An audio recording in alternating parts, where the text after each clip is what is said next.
मृत्यु के पश्चात प्राणी को धर्मराज के दरबार में ले जाया जाता है।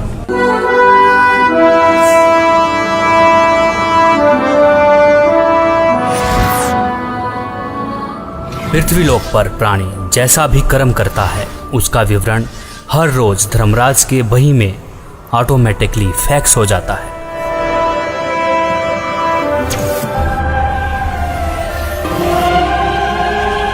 जहां धर्मराज हर प्राणी का लेखा जोखा करते हैं।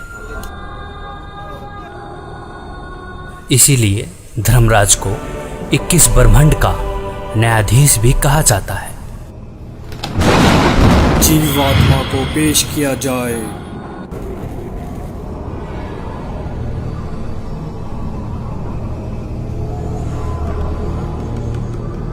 इसने प्राय स्त्री के साथ दुष्कर्म और हत्या का पाप किया है, इसे नरक में डाला जाए।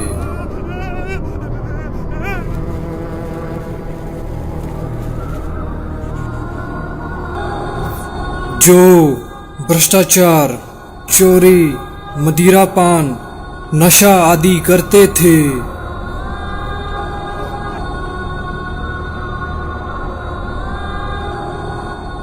पर स्त्री के साथ दुष्कर्म,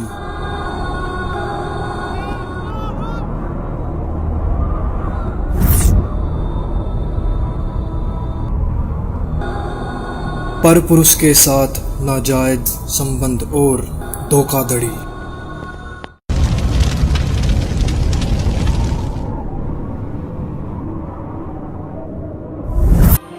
दो नंबर का काम करके कमजोर और असहाय लोगों का शोषण करना और मनुष्य के जीवन के साथ खिलवाड़ करना।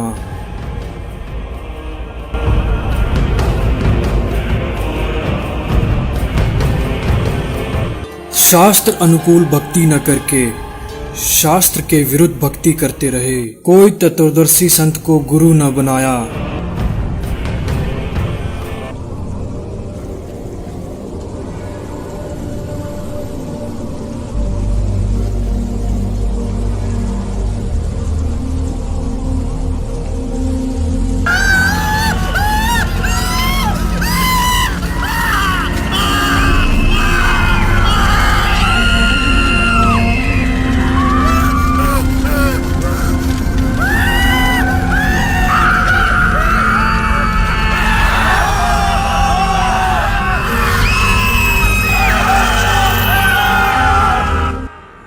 परमात्मा ने कष्ट देखा और उसको आना पड़ेगा, शास्त्रों को खोलना पड़ेगा और इतिहास को फिर दोहराना पड़ेगा जो 600 साल पहले।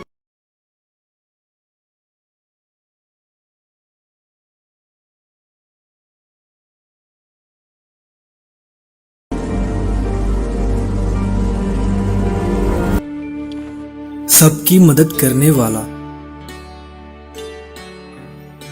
सतभक्ति की सही राह बताने वाला,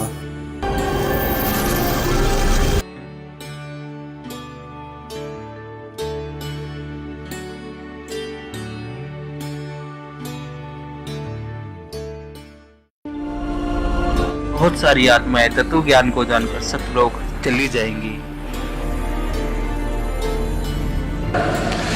तेरे कोटी में झांकी सुरता तो ये पति बुलावे है, इस मोह ममता के जाल में तने काल फसावे है। अपने पति को भूल बावड़ी बैठी आराम संगर के, काम क्रोध मोह लोभ मस्करे रिये जारा के। अपने पति को भूल बावड़ी बैठी आराम संगर के, काम क्रोध मोह लोभ मस्करे रहिए जारा ते डर के। मात पिता संतान संपत्ति में तू तो उलझ गई घर के, मिलना चाहे पति अपने ते बांधे कफन सिर के। उस पूर्ण परमात्मा की भक्ति करने के पश्चात यह आत्मा उस जगह चली जाएगी जहाँ की हर वस्तु कभी खराब नहीं हो सकती और वहाँ पर हमेशा कभी बुढ़ापा कभी नहीं आता, हमेशा युवा शरीर रहता है।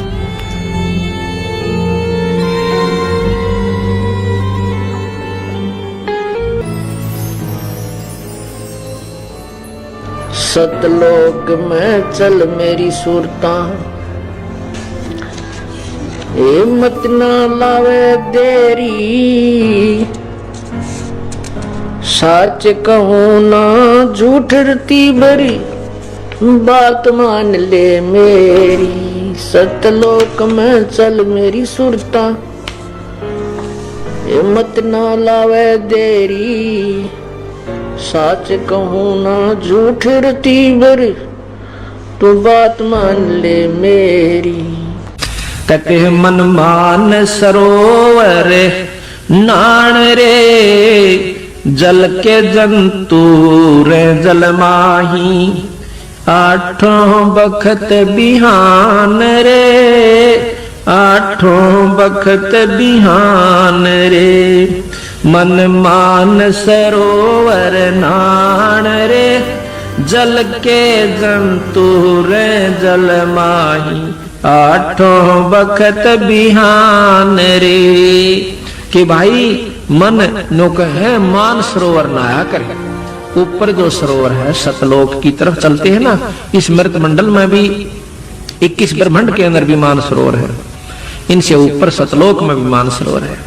कहते हैं मन मान सरोवर नाण रे, जल के जंतु रे जल माही, आठों सतलोक जहाँ पे सत्य पुरुष साकार रूप में है, जो कि इस समय संत रामपाल जी महाराज के रूप में धरती पर अवतार लेके आ चुके हैं, जो कि हमें शास्त्रों के अनुसार भक्ति खोल के बता रहे हैं, शास्त्रों में उंगली रख के बता रहे हैं। जब ये शरीर छोड़कर जाता है तो परमात्मा के दरबार में जब इससे अकाउंट लिया जाता है तो ये क्या कहता है, भगवान मेरे को पता नहीं लगा,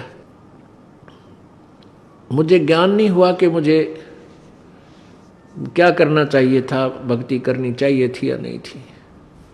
तो परमात्मा उलाहने में नहीं रहते, परमात्मा ये भी कसर नहीं छोड़ते। प्रत्येक गांव में,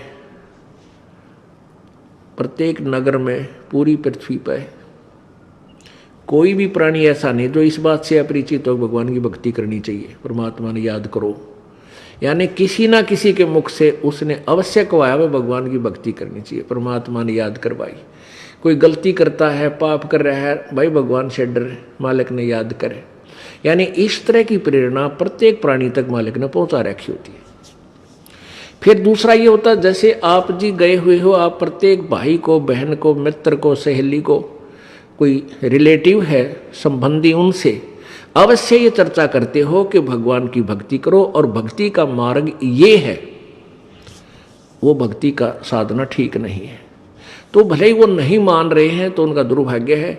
जब वो सच्चे दरबार में जाकर खड़े होंगे उनका कोई पुण्य उनके साथ होगा नहीं, क्योंकि भक्ति शास्त्र विरुद्ध है। गीता जी अध्याय नंबर 16 के श्लोक नंबर 23 में कहा कि अर्जुन, शास्त्र विधि को त्याग कर जो मनमाना आचरण करते हैं, मनमाने आचरण का अर्थ है जो अपनी मर्जी से लोक वेद के आधार पर, सुनी सुनाई कथाओं के आधार पर, ज्ञान के आधार से पूजाएं करते हैं, वो मनमाना आचरण कहलाता है, जो वेदों और गीता में वर्णित नहीं है।